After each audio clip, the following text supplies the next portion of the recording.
ध्यानं सर्वमङ्गलमाङ्गल्ये शिवे सर्वार्धसाधिके शरण्ये त्र्यम्बके गौरि नारायणि नमोऽस्तुते। ब्रह्मोवाच अथातस्तं प्रवक्ष्यामि विस्तरेण यथा तदम् चण्डिकाहृदयं गुह्यं षोडशैकाग्र मानसः ऐं ह्रीं क्लीं ह्रां ह्रीं ह्रूं जय जय चामुण्डे चण्डिके श्रीशमणिमकुटकोटिरसङ्घट्टितचरणारविन्दे गायत्री सावित्री सरस्वती महाईकृताभरणे भैरवरूपधारिणि प्रकृतं सोऽग्रवदने घोरे घोरानने ज्वल ज्वल ज्वाला सहस्रपरिवृते महाटासपदीकृतिगन्तरे सर्वायुधपरिपूर्णे कपालहस्ते गजजिनोत्पलये भूतवेतालवृन्द परिवृते प्रकम्पितधराधरे मधुकैटवमहिषासुर धूम्रलोचन चण्डमुण्डरक्तबीज शुम्भनिशुम्भदैत्यनिष्कण्टके कालरात्रि महामाये शिवे नित्ये इन्द्राग्नीयमनुरुतिवर्णवायुसोमेशान प्रधानशक्तिभूते ब्रह्मा विष्णु शिवस्तुते त्रिपुराधाराधरे वामे ज्येष्ठे रौद्राम्बिके ब्राह्मी माहेश्वरी कौमारी वैष्णवी शङ्किनी वाराहीन्द्राणी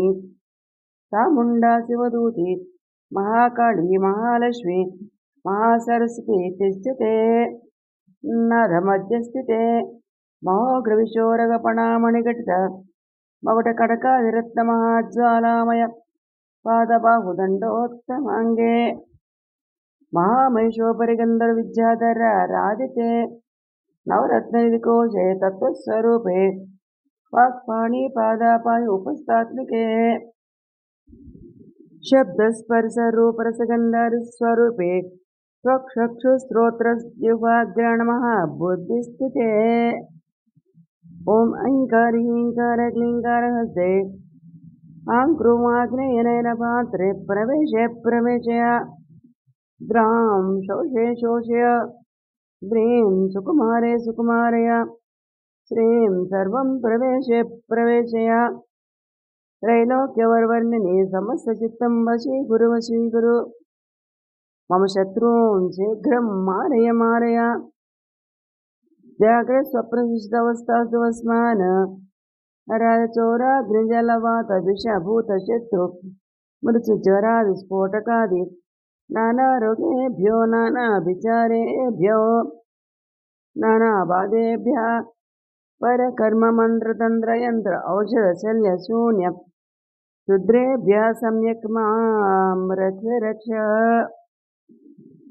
मम सकुटुम्बं रक्ष सर्वं रक्ष समस्तलोकं रक्ष ॐ ऐं ह्रां ह्रीं ह्रूं ह्रैं ह्रौं ह्रः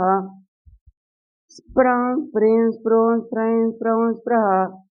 मम सर्वकार्याणि साधय हुं फट् स्वाहा